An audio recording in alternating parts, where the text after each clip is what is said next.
अज्ञानतिमिरान्धस्य ज्ञानञ्जनशलाकया चक्षुरुन्मीलितं येन तस्मै श्रीगुरुवे नमः। हरे कृष्णा। श्री चैतन्य चरितामृत मध्य लीला चैप्टर 19 प्रयार संख्या 18। और हमने देखा कि सनातन गोस्वामी किस प्रकार से छुपते छुपाते घर में भागवत कथा कर रहे हैं, कई सारे भक्तों को बुलाया है और उसके बीच में अवकाश लेके और एक प्रकार से झूठ बोल के हुसैन शाह जो उनके बॉस थे, राजा थे, कि मैं बीमार हूं और घर में ये सब चल रहा है। तो जैसे हमने बताया था कि आदमी जब बहुत छुट्टी लेने लगता है, लंबी छुट्टी लगता है, तो कई बार ऑफिस में डाउट हो जाता है कि कर क्या रहा है। कई बार हम चाचा की मम्मी को कई बार मार देते हैं।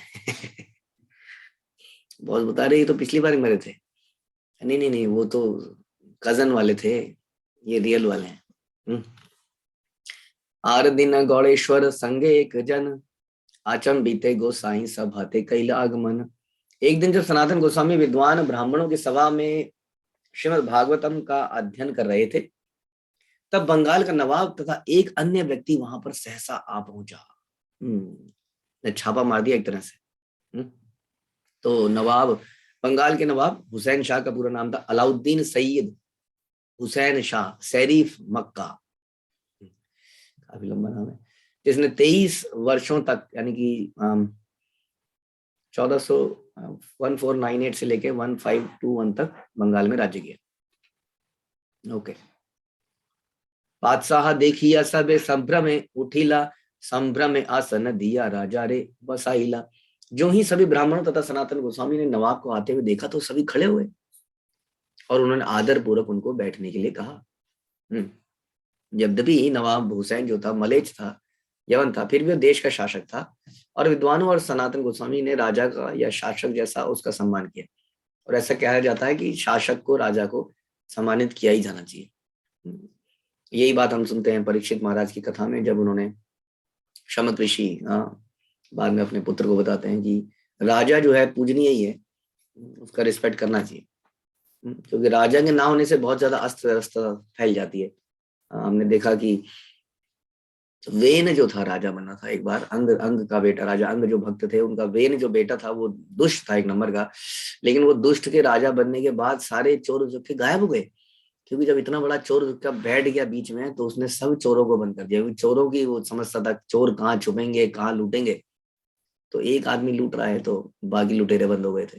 लेकिन वेन के जाने के बाद बहुत मुसीबत हो गई। वेन को ब्राह्मणों ने मार दिया, क्योंकि वेन ने एक गड़बड़ करी कि वेन ने धार्मिक सिद्धांत भी बंद करने लगे, धार्मिक अनुष्ठान भक्तों को कष्ट देने लगा। तो ब्राह्मणों ने अपने मंत्र उच्चारण के द्वारा वेन को समाप्त कर दिया और उसके बाद ऐसा बुरा हाल हुआ, सारे चोर चौके फ्री हो गए एकदम से। तो इसलिए शासक को रिस्पेक्ट देना ही में भलाई रहती है, ऐसा देखा गया है। कोई ना कोई शासक मतलब होना ही चाहिए। और तब जो है आपको याद है कि वेन के शरीर को मथा गया, या क्या कहेंगे उसको, उसमें से पृथु महाराज आए जो कि भगवान के अवतार थे। तो उसी तरह से शासक यहाँ पर मलेच्छ था, लेकिन सनातन गोस्वामी ने उसका सम्मान किया। जब कोई किसी उच्च प्रशासक पद को प्राप्त कर लेता है तो उसे मान लेना चाहिए कि उसके ऊपर भगवत कृपा हुई है। हुई तो है ही, तभी तो इस पद पे पहुंचा है। जान लो कि सारी सुंदरी, भव्य तथा शक्तिशाली वस्तुएं मेरे तेज के स्फुलिंग मात्र से उत्पन्न होती है, भगवान बोलते हैं। तो जितनी भी शक्तिशाली वस्तुएं हैं उनको शक्ति भी मैंने प्रदान करी है। जब भी हम कोई महत्वपूर्ण वस्तु देखते हैं तो हमें उसे पूर्ण पुरुषोत्तम भगवान की शक्ति का अंश मान लेना चाहिए। विभूतिमत सत्वम, अर्थात शक्तिशाली व्यक्ति वह है जिसे भगवत कृपा प्राप्त है या भगवान से कुछ शक्ति प्राप्त है। भगवान कहते हैं गीता में ही कि मैं शक्तिमान की शक्ति हूँ। विद्वान ब्राह्मणों ने नवाब हुसैन शाह के प्रति आदर प्रदर्शित किया, क्योंकि वह कृष्ण की शक्ति के एक अंश का प्रतिनिधित्व करता था। ऐसा नहीं कि हम हुसैन शाह को फॉलो करने लग जाएंगे, इन द सेंस कि फॉलो तो करेंगे राज्य के नियमों के अनुसार, पर उसको अपना पर्सनल गाइड लीडर बना लेंगे। उसके लिए तो हम बड़ा चैन, बड़ा सोच समझ के करेंगे। लेकिन फिर भी कहने का मतलब है, जब हम समाज में रहते हैं तो समाज में कुछ पद पोजीशन होती हैं, उसका हमें उसको रिस्पेक्ट करना चाहिए। हम कह नहीं सकते हम नहीं मानते भारत के डेमोक्रेसी को, हम नहीं मानते यहाँ की किंगडम को इत्यादि। तो उनके साथ समर्थन करते हुए अपना जो असली धर्म है, भागवत धर्म, उसका प्रचार प्रसार कर सकते हैं। राजा कहे तुम्हारे स्थाने वैद्य पठाई लूं, वैद्य कहे व्याधि नाही सुस्त ये देखी लूं। नवाब ने कहा मैंने तुम्हारे पास मेरा वैद्य भेजा था, उसने सूचना दी है कि तुम्हें कोई रोग वोग नहीं है, उसके विचार से तो तुम पूर्ण रूप से स्वस्थ हो। तो वैद्य को भी बेचा था पीछे से, और वैद्य ने टटोला टटाला होगा, बैठ के बातें बातें करी होंगी, बातों बातों में हो सकता है हाथ भी पकड़ लिया हो। वैद्य समझ गया इनको कुछ नहीं हुआ है, तो हुसैन शाह को उसने सब बता दिया। हमारे ये किचु कार्य सब तो मालैया, कार्य छाड़ी रहीला तुम्ही घरे ते वसिया। मैंने अनेक अनेक कार्यों को पूरा करने के लिए तुम्हें दिए हैं, तुम पर निर्भर हूं मैं, किंतु तुम हो कि अपना सरकारी काम छोड़कर घर बैठे हो। काम कैसे हुआ इतना सारा? तो राजा का हुसैन शाह बड़ा फेमस था इस बात के लिए कि हुसैन शाह हमेशा लड़ाई पे निकल जाता था, और सारा काम उसने दे रखा था सनातन गोस्वामी और रूप गोस्वामी को। सनातन गोस्वामी थे प्रधानमंत्री और रूप गोस्वामी थे वित्त मंत्री। तो ये दोनों सारा काम संभाल लेते, तो वो फ्री था, एकदम free to fight, free to attack, और इस तरह से अपना राज्य की सीमा बढ़ाया जा रहा था। मोतयत कार्य काम सब कैला नाश, की तो मारा हृदय आछे कह मोर पाश। तुमने मेरा सारा काम काज बिगाड़ दिया है, आखिर तुम चाहते क्या हो, मुझे साफ साफ कहो। हम्म? अब क्या करे, कोई यहाँ से, कितनी समस्याएं आती हैं राज्य में। कोई यहाँ से कह रहा है ये इसने टैक्स नहीं दिया, इसने ये क्या ऑफेंस कर दिया, इसने ये चोरी कर दी, और न जाने क्या क्या चीजें अब डायरेक्टली राजा के पास आने लगी। राजा ने कहा सब बिगड़ गया है, क्या चाहते हो तुम? सनातन कहे नहीं आमा, हे ते काम आरे एक जन दिया कर समाधान। सनातन गोस्वामी ने कहा कि अब आप मुझसे किसी प्रकार के कार्य की आशा ना करें, कृपा करके कोई दूसरा व्यक्ति ढूंढ लें जो आपकी व्यवस्था देख सके। यानी कि आप, मुझे रिटायरमेंट चाहिए। लेकिन जैसे हमने डिस्कस किया था कि संसारिक व्यक्ति अगर हमसे बहुत ज्यादा अटैच्ड है, ये भी हमारे लिए एक समस्या है कि नहीं? कई बार ऐसे व्यक्ति हमारे से अटैच्ड होते हैं, हमारे बचपन के मित्र होते हैं, जो बड़े ही एक नंबर के अव्वल दर्जे के इंद्रिय तृप्ति वाले व्यक्ति हैं, जिनकी बातों में भी हमेशा कुछ इसी तरह की घटिया बातें हैं ना। ऐसा होता है कि नहीं?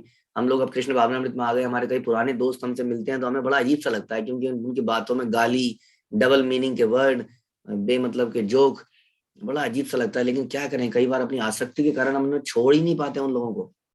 हम्म? और उससे अपनी चेतना को दूषित करते रहते हैं। तो इसलिए कहते हैं कि स्त्री का संग इतना बुरा नहीं है जितना स्त्री संगी का संग जो है। हमारे संगी ऐसे नहीं होने चाहिए जो चीजों से आ सकते हैं। क्योंकि डायरेक्ट भगवान की वस्तुएं इतनी बुराई नहीं पैदा करती हैं, क्योंकि वस्तुओं को हम कृष्ण की सेवा में यूज कर लेते हैं। लेकिन जो इंद्रिय तृप्ति के भोगी लोग हैं, भोगी लोगों के साथ रहना बड़ा खतरनाक है। तो कोशिश करनी चाहिए कि ऐसे लोग हमारे निकट ना हो। अगर उनसे हमारे निकटतम संबंध रहे हैं पहले, तो उनको धीरे धीरे हम समाप्ति कर दें। जनरली लोग हमें किसी न किसी व्हाट्सएप ग्रुप में डाल लेते हैं, और हमारे व्हाट्सएप ग्रुप में रोज कोई ना कोई उटपटांग व्हाट्सएप आता रहता है। मैं पूछता हूँ ये कैसे आया? वो एक ग्रुप है फैमिली का जी, वो ग्रुप है, वहां से बात जय गुरुदेव जय ये और वो और पता नहीं क्या क्या फालतू की चीजें। कोई कहीं से वीडियो भेज देता है, कोई कहीं से गलती से फॉरवर्ड हो गया प्रभु जी। बट क्वेश्चन ये है कि आप ऐसे ग्रुप में कर क्या रहे हैं? हम्म? तो इस तरह से कहीं ना कहीं हम यूजलेस संग कर रहे हैं ना। ये संग किस दिन घातक होगा हमें समझ नहीं आ रहा है। देखिए सनातन गोस्वामी की कैसे चिपक गया ये व्यक्ति। वो रिटायरमेंट लेना है, मैं नहीं करूंगा काम, पर मैं छोड़ूंगा तो नहीं, तुम्हें कैसे नहीं करेगा काम? हम्म? ये व्यक्ति भी हमारे पीछे पड़ते रहते हैं। कई बार अचानक से कर लो ना, क्या फर्क पड़ता है, इतना से कर लेना, इतना से कर लेना, चल वहां पे चलना, आज चल गेट टुगेदर है, आज मिलने चलते हैं, है ना? होता है कि नहीं? आज मेरे बच्चे का बर्थडे आ जा, फिर कल मेरी बीवी का बर्थडे है, फिर उसमें ये है, फिर उसमें, तो मतलब बहुत सारी समस्या आ जाती हैं जितना हम फैलावट करेंगे। मैं सुन रहा था एक व्यक्ति की बात, एक व्यक्ति था जिसने की रिटायरमेंट के बाद हमारा टेम्पल ज्वाइन किया। उसने कहा जी मैं बड़ा फ्रस्ट्रेटेड हूँ।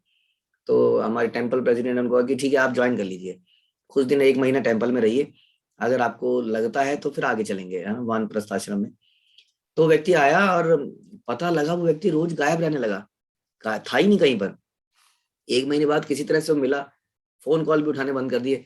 एक महीने बाद मिला तो पता चला, उसने बोला कि प्रभु जी क्या करूं मैं, ये देखिए मेरी लिस्ट, उसकी लिस्ट, फोन की लिस्ट में 500 कॉन्टेक्ट थे। वो कह रहा है कि कितनी जगह से कोई यहाँ बुला रहा है, कोई वहां बुला रहा है, छोड़ ही नहीं पा रहा हूँ मैं इसको। और वो चला गया वापस। कितना मुश्किल हो जाता है कई बार। तो जब तक ये कहते हैं ना हृदय ग्रंथि, इस ग्रंथि को जो टाई बांध रखी है हमने, बांध इसको काटना पड़ेगा, अपने आप को फ्री करना पड़ेगा। इन अलग अलग हमने जो बना लिए, बांध लिए, खूंटे बांध लिए इतने सारे। संभव अवैष्णव त्याग यही वैष्णव असत संग त्याग यही वैष्णवाचार। जब तक हम इसको संग को नहीं त्यागेंगे, उन व्हाट्सएप ग्रुप से निकलने में, एग्जिट का बटन दबाने में ऐसा लगता है कि आत्महत्या कर रहे हैं हम। वो एग्जिट का बटन नहीं दबता हमसे। जब एक व्हाट्सएप ग्रुप से आप एग्जिट नहीं कर पा रहे तो शरीर से एग्जिट कैसे करेंगे, जरा सोचिए। ये बड़ा ही गंभीर विषय है। शरीर को त्यागना और व्हाट्सएप ग्रुप को त्यागने में कितना अंतर है। आदमी यूजलेस व्हाट्सएप ग्रुप को एग्जिट नहीं कर पाता है, तो शरीर से एग्जिट कैसे करेगा, सोचिए कितनी जबरदस्त आसक्ति है। और वहीं से कुछ गंदगी हमारे अंदर आती रहती है। तो उन्होंने कहा जी मैं तो काम नहीं करूंगा। अब क्या हुआ, ऐसे थोड़ी छोड़ देगा। तबे क्रुद्ध हैया राजा कहे यार बार, तुम्हारा बड़ भाई करे दस्यु व्यवहार। सनातन गोस्वामी से नाराज होकर नवाब ने कहा तुम्हारा बड़ा भाई लुटेरे जैसा व्यवहार कर रहा है। वास्तव में रूप गोस्वामी छोटे भाई थे, तो और यहाँ पे लेकिन वो बड़ा भाई बता रहे हैं लुटेरे जैसा व्यवहार कर रहा है, क्योंकि रूप गोस्वामी पहले ही निकल चुके थे। सनातन गोस्वामी के साथ ज्यादा समस्या थी, उनके साथ ये राजा जो है ज्यादा अटैच्ड था और प्रधानमंत्री भी थे। तो जीव बहु मारी कैला चाकला सब नाश, एथा तुम्ही कैला मोर सर्वकार नाश। तुम्हारे बड़े भाई ने अनेक जीवों का वध करके समूचे बंगाल, ओ सॉरी, तो ये अपने लिए कह रहा है। अपने लिए बड़े भाई अपने आप को कह रहा है, तुम्हारे बड़े भाई ने अनेक जीवों का वध करके समूचे बंगाल को नष्ट कर दिया है, अब तुम मेरी सारी योजनाओं को नष्ट कर रहे हो। सनातन कहे तुम स्वतंत्र गौड़ेश्वर, ये दोष करे देह तार फल। सनातन गोस्वामी ने कहा आप बंगाल के सर्वोच्च शासक हैं और पूर्णतया स्वतंत्र हैं। तो बंगाल जो है आप जानते ही हैं, बंगाल वॉज लाइक जैसे आज की डेट में दिल्ली मुंबई है, एक जमाने में बंगाल हुआ करता था। सारी सब कुछ वहीं पे था। आपको याद है कि अंग्रेज लोग भी ईस्ट इंडिया कंपनी खोल के वहीं पर आए थे। ये सबसे समृद्ध इंडिया, इंडिया मतलब बंगाल, इसलिए बंगाल का राजा मतलब इंडिया का राजा, ऐसा इतना बड़ी वो पोजीशन थी। तो कह रहे आप बंगाल के सर्वोच्च शासक हैं, पूर्णतः स्वतंत्र हैं। जब भी कोई व्यक्ति त्रुटि करता है आप उसे उसी के हिसाब से दंड देते हैं। एतशुनि गौड़, यानी कि उनका मतलब है जो दंड है दे दीजिए, आप बड़े हैं आप दंड दे सकते हैं। यानी कि उन्होंने कहा कि जो करना है कर लो, मैं नहीं आने वाला। बड़े ही सोफिस्टिकेटेड शब्दों में ये बात बोली। ये भी सीखने को मिलता है कि ऐसी परिस्थिति में भी सनातन गोस्वामी किस प्रकार की बोली है ना, हम कई बार डिस्कस करते हैं वाचो वेगम। आदमी एकदम से कोई किसी के ललकारने बोलता है, सब अपने वैष्णव सदाचार हम भूल जाते हैं। तुम्हारी तो अब मैं देखता हूँ ऐसे कैसे कर दिया तुमने। और हम कुछ कुछ बोलने लगते हैं उठपटांग। अक्सर बाद में हमें पछतावा होता है कि हमने ऐसा क्यों बोल दिया। आपस में झगड़े हो जाते हैं हमारे, जब साथ साथ रहते हैं ना तो कई सारे झगड़े होते हैं, कई सारी बुराइयां दिखती हैं उसमें। तो कई बार हम टॉलरेट नहीं कर पाते और कई बार हम वैसे ही लड़ने लगते हैं जैसे संसार के लोग लड़ते हैं। हाँ, मेरे घर के आगे कूड़ा क्यों फेंक दिया, आपने अपना आंगन धोया तो मेरे घर में पानी गिर गया। ऐसे ऐसे कई चीजें हो जाती हैं, ध्यान रखना चाहिए। सनातन गोस्वामी ऐसी विकट स्थिति में भी अपनी वाणी पे पूरा कंट्रोल है। कितने अच्छे शब्दों में उन्होंने बोला कि आप बंगाल के सर्वोच्च शासक हैं, स्वतंत्र हैं। जब भी कोई व्यक्ति त्रुटि करता है तो आप दंड देते ही हैं, या मैं त्रुटि कर रहा हूं ना तो मुझे दंड दे दीजिए। एतशुनि गौड़ेश्वर उठी घर गेला, पलाइव बलि सनातन बांधिला। यह सुनकर बंगाल का नवाब उठ खड़ा हुआ और अपने घर लौट गया। उसने सनातन गोस्वामी को बंदी बनाए जाने का आदेश दे दिया, जिससे वह कहीं ना जा सके। इसलिए दुष्ट की जो मित्रता है बड़ी खतरनाक है, किसी दिन लेके डूबेगी। इंद्र की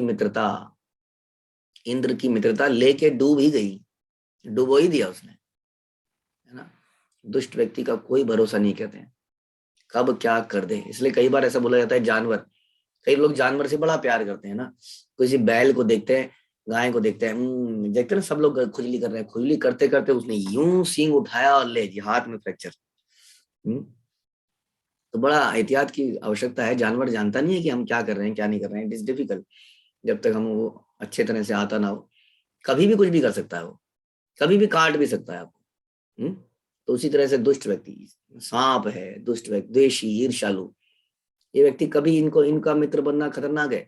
कई लोग कहते हैं मेरे पास ही अंडरवर्ल्ड के कई सारे लोग हैं, मैं उन मेरे मित्र हैं। कोई कहता है ये चोर चक्कों को मैं जानता हूँ, गुंडों को मैं जानता हूँ, वो गुंडे कभी किसी दिन आपको ही फंसाएंगे। इसीलिए बार बार ये बात हो रही है। तो यहाँ पर उसने क्या कहा जी, इतने समय तक उसकी सेवा करी थी, बताइए उसके राज्य को दुगना तिगुना बनाने में मदद करी थी। और अब क्या हो गया, अब उसको बंदी बनाए जाने का आदेश दे दिया, जिससे वो कहीं ना जा सके। कहा जाता है कि बंगाल के नवाब तथा सनातन गोस्वामी के संबंध में बड़ी घनिष्ठता थी। नवाब सनातन गोस्वामी को अपना छोटा भाई मानता था। अतः जब सनातन गोस्वामी ने त्याग पत्र देने की प्रबल इच्छा करी, तो नवाब ने पारिवारिक स्नेह के कारण कहा, मैं तुम्हारा बड़ा भाई हूं, किंतु राज्य की व्यवस्था मैं नहीं देख सकता। मेरा एकमात्र कार्य क्या है, सैनिकों के साथ जाना, अन्य राज्यों पर आक्रमण करना, लुटेरे लूटना पीटना, वहां अपना राज्य बना लेना। क्योंकि मैं मांसाहारी हूं, इसलिए मैं सभी तरह के जीवों का शिकार करने का आदी हूं। इस तरह मैं बंगाल के सभी जीवों का नाश कर रहा हूं। इस तरह मार काट में लगे रहने कर मैं आशा करता हूं कि तुम राज्य का शासन चलाओ, क्योंकि मैं तुम्हारा बड़ा भाई ऐसे विध्वंसक कार्य में लगा हूं, इसलिए तुम्हें राज्य की व्यवस्था देखनी पड़ेगी। यदि तुम ऐसा नहीं करोगे तो काम कैसे चलेगा। यह बात पारिवारिक संबंध पर आधारित थी, और सनातन गोस्वामी ने घनिष्ठता और हंसी में उत्तर दिया और कहा, मेरे प्रिय भाई, आप तो स्वतंत्र हैं, जो सजा देनी दे दीजिए, लेकिन ये मैं नहीं कर पाऊंगा। सनातन गोस्वामी अपना कर्तव्य निभाने में अधिक उत्साह नहीं दिखा रहे थे, अतः नवाब को उसको नौकरी से निकालना ही पड़ा। तो नवाब सनातन गोस्वामी के कथन के भावार्थ को समझ गया और उसने उपयुक्त ऑर्डर दिया उसको बंदी बनाए जाने का। इसलिए बार बार बताया जा रहा है कि किस प्रकार से ये जो संबंध हैं ये कभी हमें लेके डूब सकते हैं। ये मित्रता, ये पुरानी दोस्ती, क्या वो प्रभु जी वो कुछ नहीं कहते हमें, हम अपना जप करते हैं, वो अलग संप्रदाय के तो क्या हुआ, वो अपना करते हैं, हमारा कोई वो थोड़ी आपस में। कई कई हम लॉजिक देते रहते हैं उन संबंधों को बनाए रखने के लिए। क्या करें, चैतन्य महाप्रभु ने तो ये बोला है कि अवैष्णव सत्संग त्याग, सत्संग अवैष्णव, अवैष्णव जो है, जो वैष्णव नहीं है, हम जानते हैं कि कौन मायावादी, कोई मायावादी है, कोई भौतिकवादी है, भुक्ति मुक्ति सिद्धि कामी, अलग अलग तरह के लोग हैं। शुद्ध भक्त मिलना तो बड़ा ही रेयर है, लेकिन हम फिर भी अपने संबंध वहीं बना रहे हैं। हम कहते हैं जी मुसीबत में, कई बार मुझे लोग बोलते हैं, प्रभु जी मुसीबत में तो अपना ही खून काम आता है। अपना ही खून दिखेगा। अभी तो कोरोना में सबके अपने खून दिखे थे, बहुत लोगों के खून दिखे। यहाँ अपनों ने दरवाजा बंद कर लिया, जी हमारे घर में मत आना जी, मत आना जी, मत आना जी, ठीक हो क्या ना जी। खून तो कहीं ना कहीं दिख ही जाएगा, वो खून निकालेगा। तो अपना खून वास्तव है तो हमारे शरीर में खून की आवश्यकता नहीं है, हम सच्चिदानंद हैं। आत्मा के अंदर खून नहीं होता है। आध्यात्मिक संसार में खून जैसी कोई वस्तु नहीं है। हाँ, हमारा एकमात्र रिश्ता है भगवान से, और इसी कारण सारे व्यक्तियों से। लेकिन हम फिर भी उन्हीं छोटी बातों पे आज भी लगे हैं कि खून ही काम आएगा। वो तो पता चलेगा समय पर। तो इसलिए बड़ा हमें सोचना पड़ेगा कि हम कहाँ पे अपना समय इन्वेस्ट कर रहे हैं, कहाँ पे इन्वेस्ट कर रहे हैं। ऐसे बैंक में जो लूटने वाला है, दिवालिया होने वाला है, तो ऐसे बैंक में पैसा डालिए जो भगवान के धाम में भी चलता है। भगवान के धाम में कोई बैंक नहीं चलता ये वाले, ये आपके नेशनलाइज्ड बैंक, ये आपके प्राइवेट बैंक, ये आपके सहकारी बैंक। तो इसलिए भक्ति में इन्वेस्ट करेंगे तो वो बैंक वहां भी चलता है। ठीक है, तो उन्हीं लोगों के साथ संबंध बनाइए।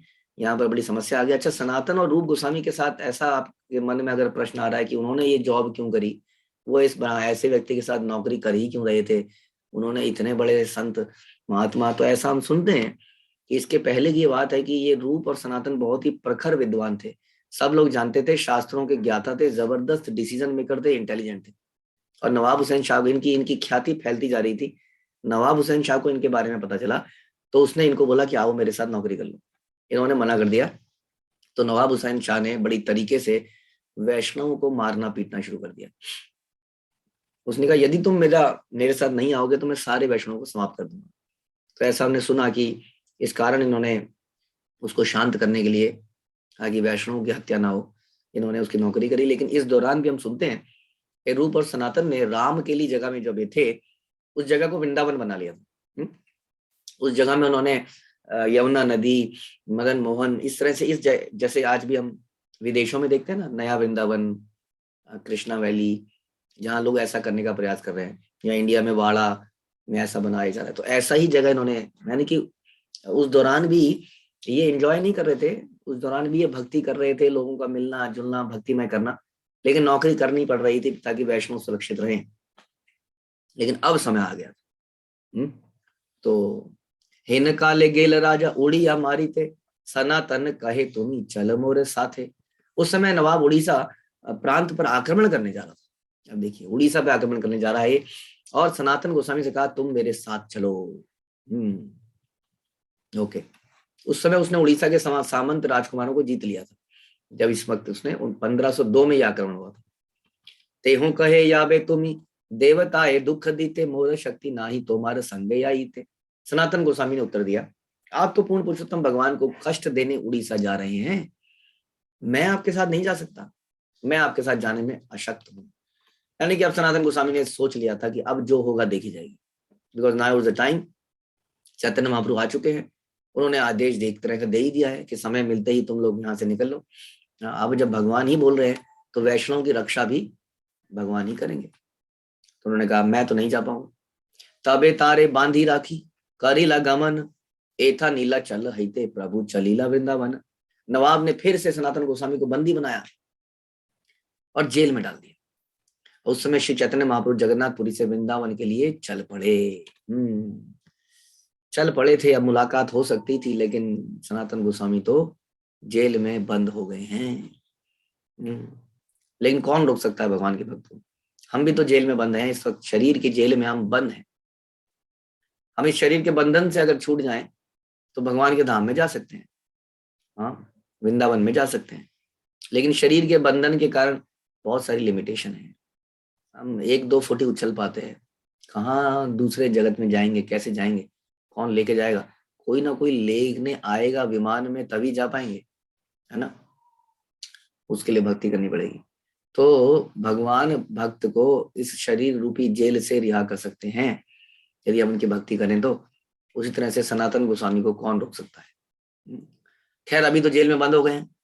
तभी से ही दुई चर रूप ठाई आईला वृंदावन चलीला प्रभु आसिया कहिला। 2 व्यक्तियों ने जो महाप्रभु के प्रस्थान का पता लगाने गए थे, याद होगा आपको, रूप गोस्वामी ने भेजा था कि महाप्रभु कब जगन्नाथपुरी से वृंदावन को चलेंगे मुझे बता देना, पहले से जाके आओ ताकि मैं अपने आप अपनी प्लानिंग कर सकूं यात्रा की। टेलीफोन नहीं थे, गूगल मैप्स नहीं थे, लोकेशन आइडेंटिफिकेशन नहीं थी। तो महाप्रभु के प्रस्थान का पता लगाने जगन्नाथपुरी गए तो लौट कर रूप गोस्वामी को सूचित कर दिया कि महाप्रभु पहले ही वृंदावन के लिए निकल चुके हैं। सुनिया श्री रूप लिखित सनातन ठाई वृंदावन चलीला श्री चैतन्य गोसाई। और इन दोनों संदेश वाहकों से यह संदेश पाकर रूप गोस्वामी ने तुरंत सनातन गोस्वामी को यह पत्र लिखा। अब ये दोनों इंटरनल पूरी पॉलिसी को जानते थे ना, सरकार की इतनी बड़ी पोजीशन पे थे दोनों, समझ लीजिए कंट्री के इतने से राजा के बाद राजा यही लोग थे। तो इनको अंदर के लूप होल्स मालूम थे, कहाँ से कैसे लेटर पहुंचाया जाएगा जेल में। सनातन गोस्वामी भी यही प्लानिंग कर रहे थे कि मैं यहाँ से कैसे निकल पाऊंगा। तो इन्होंने एक पत्र भेज दिया कि चैतन्य महाप्रभु वृंदावन के निकल चुके हैं, now is the time, you must do something, अब कुछ करना पड़ेगा। आमी दुई भाई चालीलांग ताहारे मिली थे तुम्ही ये छे तई छे छूटी आई से तहा है थे। तो श्री रूप गोस्वामी ने सनातन गोस्वामी को अपने पत्र में लिखा कि हम दोनों भाई कौन है? श्री चैतन्य महाप्रभु का दर्शन के लिए प्रस्थान करने वाले हैं, तुम किसी तरह छूटकर हमसे मिलो। यानी कि ये 3 भाई हो गए, यहाँ पर 2 जा रहे हैं, 1 जेल में है, तुम्हें छूटना पड़ेगा, निकलना पड़ेगा। हम दोनों जा रहे हैं, हम दोनों कौन है? एक है अनुपम और एक है रूप गोस्वामी। तो ये अनुपम मलिक जो उनके भाई थे, ये तीनों भाई थे, अनुपम के पुत्र ही थे जो बाद में जीव गोस्वामी बने। ठीक है, तो जीव गोस्वामी इन्हीं के पुत्र थे, अनुपम के। लेकिन अनुपम का आगे जाके हम सुनते हैं, अनुपम अपना शरीर एक समय पर त्याग देते हैं। अनुपम, रूप और सनातन तीनों को चैतन्य महाप्रभु ने अपनाया था और इनको दीक्षा दी थी। तो उन्होंने कहा हम दोनों तो जा रहे हैं, और तुम्हें छूट के आना है। इस तरह से वो निकल पड़े। 10 सहस्त्र मुद्रा तथा आछे मुदि स्थाने तहा दिया कर शीघ्र आत्म विमोचने।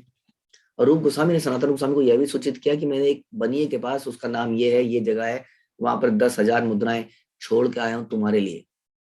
तुम उस धन का उपयोग करो, अपने आप को जेल से छुड़ाओ। याद है आपको रूप गोस्वामी ने कैसे अपने धन का डिवीजन किया था? 50% दे दिया था वैष्णवों को, 25% दे दिया था रिश्तेदारों को, और 25% रखा था फ्यूचर के लिए। तो ये वो 25% है जो कि अब बताया जा रहा है कि ये मैंने एक बनिए के पास रखे हैं। 10,000 सोने की मुद्राएं, 10,000।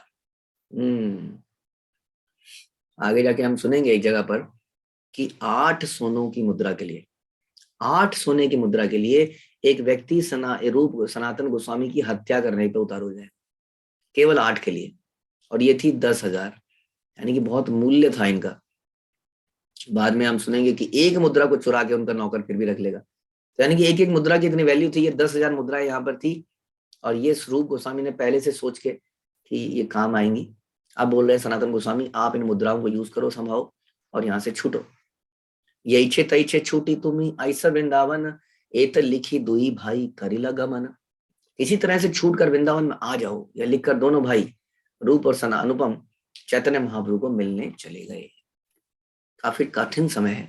हमारे अपने किसी यात्रा में जा रहे हैं माना, और मैं कैद हूँ, निकल नहीं सकता हूँ।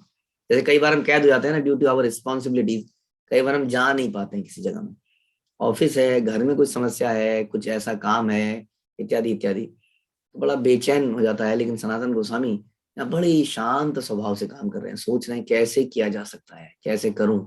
क्योंकि व्यक्ति हमेशा ये सोचता है कि जो परिस्थितियां हैं वो कभी भी फेवरेबल नहीं रहती हमारे जीवन में, है ना। हमें धैर्यता से काम लेना पड़ता है और कुछ उपाय सोचना पड़ता है। फ्रस्ट्रेट होने से काम चलता नहीं है, उससे और दिमाग बिगाड़ जाता है, आदमी सोच नहीं पाता है और भक्ति भी छूट जाती है। रेदर है कि जिस परिस्थिति में हमें हैं भगवान की वजह से, या भगवान की वजह से तो नहीं, हमारी अपने कर्मों से ऐसी परिस्थिति में भगवान ने हमें फल दिया है, तो उसमें शांति से अपनी भक्ति करें और उपाय सोचें कैसे यहाँ से निकल सकते हैं। तो सनातन गोस्वामी वहीं रह गए, अब वो सोच रहे हैं क्या किया जाए। अनुपम मल्लिक तार नाम श्रीवल्लभ, रूप गोसाई छोटा भाई परम वैष्णव। रूप गोस्वामी का छोटा भाई महान भक्त था, जिसका सच्चा नाम श्री वल्लभ था, किंतु उसका नाम अनुपम मलिक रख दिया गया था। जैसे शाकर मलिक और दबीर खास रूप और सनातन का रख दिया गया था। इन सबको मल्लिक उपाधि मिली थी। मल्लिक मतलब होता था उस जमाने में, अब तो मलिक कास्ट है, आप जानते ही है। मल्लिक होता था राजा का विश्वसनीय व्यक्ति, तो मल्लिक कहा जाता था। हाँ, आप देखते हैं किसी प्रकार से हमारी शिला प्रभुपाद की लीलामृत में, कि उसमें भी उनके जो रिश्ते कलकत्ता में जहाँ रहते थे वो मल्लिक परिवार के साथ थे, जिन्होंने राधा गोविंद देव जी का मंदिर बनाया था। तो मल्लिक कास्ट को बड़ा मतलब रिस्पेक्टफुल समझा जाता था, राजा के द्वारा स्पेशली रिकॉग्नाइज्ड। तो उनका नाम अनुपम मल्लिक रखा गया। ताहा लैया रूप गोसाई प्रयाग आइला, महाप्रभु ताहा सुनी आनंदित हैला।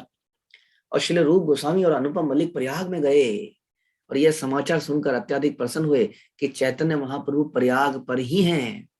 उस जमाने में तो बहुत बड़ी उपलब्धि है, क्योंकि अगेन टेलीफोन वगैरह के ना होने की वजह से बड़ा डिफिकल्ट है कि रास्ते में किसी से मिल जाए, क्योंकि वो भी कहीं निकला हुआ है, उसको पता नहीं आप कहाँ हो, लेकिन दोनों प्रयाग में मिल गए। अब ऐसा सुनते हैं, आगे आप सुनेंगे श्रीनिवास आचार्य इत्यादि इन सब के बारे में, कैसे ये हमारे आचार्यों के पीछे पीछे जाएंगे। इवन हमने सुना लोकनाथ गोस्वामी जो चैतन्य महाप्रभु के पीछे पीछे पीछे गए साउथ में, चैतन्य महाप्रभु आगे आगे आगे आगे साउथ से वापस आ गए। हाँ, और लोकनाथ जो गोस्वामी थे वो चैतन्य महाप्रभु को पकड़ ही नहीं पाए। बाद में चैतन्य महाप्रभु ने आदेश दिया, आप सीधा वृंदावन जाइए, मैं वहीं मिलूंगा आपसे। इस तरह से कई बार मिलना बड़ा मुश्किल हो जाता था। तो ऐसे ही लेकिन यहाँ पर रूप सनातन जो है, रूप और अनुपम निकले, क्योंकि उन्हें पता चल चुका था कि महाप्रभु निकल चुके हैं, और भगवान की कृपा से वो प्रयाग में मिल गए। प्रभु चलाए छेन बिंदु माधव दर्शने, लक्ष लक्ष लोक ऐसे प्रभु रमिलने। और प्रयाग में चैतन्य महाप्रभु बिंदु माधव मंदिर में दर्शन करने गए, और लाखों लोग उनसे मिलने मात्र के लिए उनके पीछे पीछे चल रहे थे। ये कहानी आप सुन चुके हैं, है ना। केह कांदे केह हासे, केह नाचे गाए, कृष्ण कृष्ण बलि केह गड़ा गड़ी आए। महाप्रभु के पीछे चलने वालों में से कुछ लोग रो रहे थे, कुछ हंस रहे थे, कुछ नाच और गा रहे थे। उनमें से कुछ कृष्ण कृष्ण पुकार कर भूमि पर लौट रहे थे। गंगा यमुना प्रयाग नारिला डुबाई थे, प्रभु डुबाइला कृष्ण प्रेमे रवन्याते। प्रयाग, गंगा और तथा यमुना, इन दो नदियों के संगम पर स्थित है।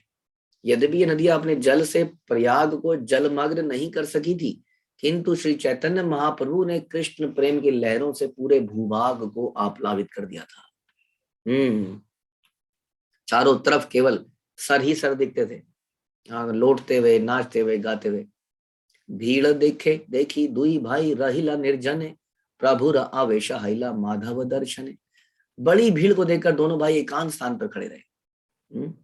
उन्होंने देखा कि चैतन्य महाप्रभु बिंदु माधव का दर्शन पाकर प्रेम आविष्ट हो गए, और उन्होंने वेट किया कि मैं वेट करते हैं चैतन्य महाप्रभु की कृपा का, दर्शन का, और वो अलग से खड़े रहे, इंतजार करते रहे। महाप्रभु भाव में थे, बिंदु माधव का दर्शन करते हुए।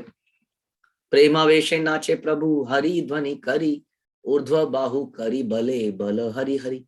महाप्रभु हरि नाम का उच्च स्वर से कीर्तन कर रहे थे और प्रेम आवेश में नाचते हुए, अपनी भुजाएं उठाते हुए हर एक से हरि हरि कहने को, बोलने के लिए कह रहे थे। कैसा दर्शन हुआ होगा।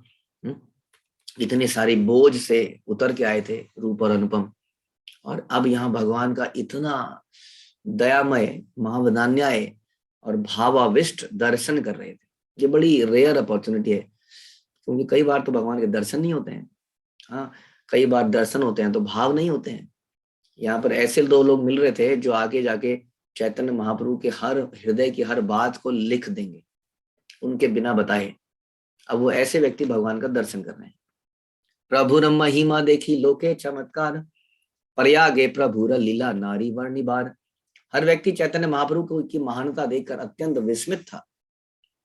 मैं महाप्रभु की प्रयाग लीलाओं का ठीक ठीक वर्णन नहीं कर सकता।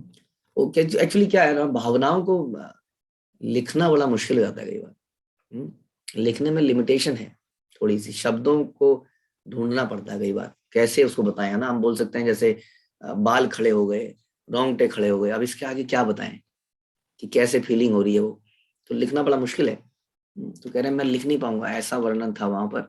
दक्षिणात्य विप्र सने आछे परिछाया, से ही विप्र निमंत्रिया नीला नीला नीला निजालया। श्री चैतन्य महाप्रभु के दक्षिण भारत के एक ब्राह्मण से जान पहचान हो गई थी, और उस ब्राह्मण ने उन्हें भोजन के लिए निमंत्रित किया। वह उन्हें अपने घर ले गया। विप्र गृहे आसी प्रभु निभृत वसीला, श्री रूप वल्लभ दुई आसिया मिलीला। जब महाप्रभु उस दक्षिणात्य ब्राह्मण के घर एकांत में बैठे थे, तब रूप और गोस्वामी, सब रूप और श्री वल्लभ उनसे भेंट करने के लिए वहां पर आए। दुई गुच्छ तृण दुई दशने धरिया, प्रभु देखी दूरे पड़े दंडवत हैया। दूर से महाप्रभु को देखकर दोनों भाइयों ने अपने दांतों में तिनकों के 2 गुच्छे दबा लिए और उन्हें नमस्कार करने के लिए भूमि पर दंड के समान गिर पड़े। तो इसका क्या महत्व है, हम पहले चर्चा कर चुके हैं। मुंह में तिनकों के गुच्छे ह्यूमिलिटी का, विनम्रता का एक लक्षण है। हमने बोला था कि आदमी का मुंह बड़ा चलता है, अपने सीनियर्स के सामने भी, गुरु के सामने भी चपड़ चपड़ चपड़ चलता है। हम अपने ज्ञान को बखान करना चाहते हैं, अपनी उपलब्धियों को बताना चाहते हैं। मुंह में तिनका रख लेना मतलब मुंह को चुप बंद, एकदम तृण जैसा समझ लेना अपने आप को। हमने पहले बताया था ना, मुंह में आप तिनका रख लीजिए ऐसे लंबे लंबे, उसके बाद बोलने का प्रयास करेंगे तो क्या, जब जैसे ही बोलेंगे तिनके नीचे गिरने लगेंगे। तो मुंह पे टेप लगा दी एक तरह की कि मैं लोअर, मैं सबसे लोएस्ट हूँ, मैं एकदम, आप ज्ञानी है, एकदम तृण के समान, और लेट गए दंडवत, दूर से देखकर ही। इस प्रकार का भाव होता है वैष्णव का कि दूर से देखकर ही प्रणाम करते हैं, पास आके भी प्रणाम करते हैं। तो भूमि पर दंड के समान गिर गए। नाना श्लोक पढ़ी उठे पढ़े बार बार, प्रभु देखी प्रेमावेश हाइल दुहार। दोनों भाई प्रेमाविष्ट हो गए। कैसा उनके अंदर भाव पैदा हुआ था, भगवान साक्षात मिल गए थे उन्हें आज। अनेक संस्कृत श्लोक पढ़ते हुए बारंबार उठते रहे गिरते रहे, उठते रहे गिरते रहे।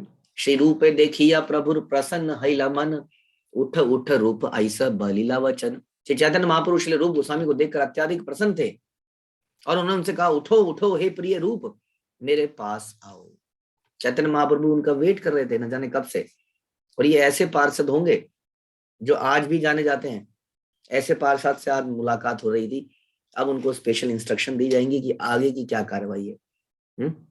क्योंकि चैतन्य महाप्रभु केवल स्वयं इस संप्रदाय को स्टार्ट करके समाप्त नहीं करना था, इस संप्रदाय को आगे 10,000 सालों तक प्रचार करना था। तो रूप और सनातन को स्पेशली, इसमें 2 हमारे सीनियर लीडर्स हैं, रूप सनातन, रूपानुग हमें कहा जाता है। तो वही रूप गोस्वामी आज जो रूप मंजरी है वास्तव में भगवान के धाम में, वही मंजरी आज एक प्रचारक के रूप में आई है और चैतन्य महाप्रभु बड़े प्रसन्न हैं। और उनको बोलते हैं उठो उठो हे प्रिय रूप मेरे पास आओ, कृष्णेर करुणा किचु नाया वर्णन विषय कुप हईते काड़िल तो माधुई जने। तब चैतन्य महाप्रभु ने कहा कि कृपा की, कृष्ण की कृपा का वर्णन कर पाना संभव नहीं है, क्योंकि उन्होंने तुम दोनों को भौतिक भोग के कुएं से बाहर निकाल दिया। तो कृष्ण की कृपा क्या है, बहुत ही महत्वपूर्ण श्लोक बोला गया, what is the mercy of Krishna. हाँ, अगेन वही चर्चा हो जाती है, कोविड से हम बच गए, एक्सीडेंट होने से बच गए तो कहते हैं बड़ी कृपा थी भगवान की, बड़ी कृपा थी जी, एक्सीडेंट से बच गया, बस भगवान ने बचा लिया, बस भगवान ने बचा लिया। तो जिस दिन मृत्यु होगी तो आप कहोगे भगवान ने मरवा दिया। तो ये कृपा नहीं है वास्तव में। कृपा क्या है? कृपा यह है कि भौतिक भोग के कुएं से निकाल दिया। आप देखते हैं कई बार एक कूड़े का ढेर होता है, वहां पर कुत्ते किसी पन्नी को नोच नोच के खा रहे होते हैं। उन कुत्तों की हालत बड़ी दयनीय होती है, आप देखें तो जगह जगह पे दाग होते हैं, खुजली हो रही होती है, क्योंकि वो गंदगी खाते हैं। बहुत ही दयनीय स्थिति। और हमेशा डरे होते हैं, उनकी दुम जो होती है वो नीचे को घुसी हुई होती है, क्योंकि उनको कोई ना कोई इधर से लात मार के निकल जाता है। लेकिन फिर भी उस कूड़े में वो घुसे होते हैं, उस कूड़े में कोई मांस का टुकड़ा, किसी का मल, किसी का गंदी वस्तुएं सब गिरी होती है वही कूड़े में, उसी में मुंह मार के वो खा रहे होते हैं। तो यही स्थिति होती है जीवात्मा की वास्तव में, कि उसको समझ में नहीं आता है। ऐसी स्थिति में उसको लगता है ये बड़ा आनंद के विषय है वास्तव में। जैसे एक सुअर नाली में जब मुंह मारता है तो उसको लगता है बड़ा आनंद का विषय है। तो हमारे लिए सबसे बड़ी कृपा यही है कि हम इस, ये जो भोग का जो कुआं है जबरदस्त गंदगी का, इसमें से हमें निकाला गया, भोग के कुएं से बाहर निकाल दिया। अदरवाइज इसी गंदगी में हम पड़े रहते और यही खाते रहते और किसी ना किसी से चलते फिरते पिटते रहते। तो इस प्रकार चैतन्य महाप्रभु को क्या बोला कि कृष्ण की कृपा क्या है, कि उन्होंने हमें भौतिक भोग के कुएं से बाहर निकाला। ये नहीं है कि हम बीमारी से बच गए, एक्सीडेंट से बच गए, इत्यादि इत्यादि। नमे अभक्त चतुर्वेदी मद भक्ता स्वपच प्रिया प्रिया तस्मै देयम तथा ग्राहम स च पूज्य यथा ही अहम। भगवान कृष्ण ने कहा कोई भले ही संस्कृत वैदिक साहित्य का बहुत बड़ा विद्वान क्यों ना हो, यदि उसकी भक्ति शुद्ध नहीं है तो मेरा भक्त नहीं माना जा सकता। भले ही कोई व्यक्ति चंडाल परिवार में जन्मा हो, वह मुझे अत्यंत प्रिय है यदि वो मेरा शुद्ध भक्त है। तो भगवान ये क्लियर कर रहे हैं, ये लिया गया हरि भक्त विलास से। इट डज नॉट मैटर कि आप ब्राह्मण फैमिली में पैदा हुए हैं या किसी निम्न फैमिली में पैदा हुए हैं, ये मैटर करता है कि आप भक्त हैं कि नहीं है। यदि वह मेरा शुद्ध भक्त है जिसमें सकाम कर्म या मानसिक तर्क वितर्क को भोगने की इच्छा नहीं है। कौन है मेरा भक्त? उसके लक्षण क्या है? वो संसार में भोगना नहीं चाहता, सकाम कर्म पूजा पाठ करके कुछ अच्छा नहीं चाह रहा है अपने लिए, भला भला होता रहे। ना ही वो किसी के साथ अपने ज्ञान की लड़ाई लड़ रहा है, तर्क वितर्क कर रहा है, डिबेट कर रहा है। उसे सभी प्रकार से सम्मान दिया जाना चाहिए और वह जो कुछ भी दे उसे स्वीकार करना चाहिए। ऐसा भक्त मेरे ही समान पूजनीय है। हाँ, तो रूप और सनातन को, रूप और अनुपम को भगवान इस तरह से ये बता रहे हैं कि तुम लोअर जगह से आए हो, हुसैन शाह के यहाँ से आए हो, लेकिन डज नॉट मैटर, क्योंकि तुम मेरे बहुत ही अनन्य भक्त हो। इसलिए मेरे लिए तुम पूजनीय हो, या संसार के लिए तुम पूजनीय हो जैसे कि मैं पूजनीय हूँ, यानी जैसा चैतन्य महाप्रभु पूजनीय है। क्योंकि तुम्हारे अंदर भोग करने की इच्छा नहीं है, तुम्हारे अंदर सम्मान या डिबेट करने की इच्छा नहीं है, इसलिए आप क्या हैं? पूजनीय है। तो ऐसा भाव हमें पैदा करने का प्रयास करना पड़ेगा। ठीक है। श्री चैतन्य चरितामृत की जय, श्रील प्रभुपाद की जय, श्री कृष्णदास कविराज की जय।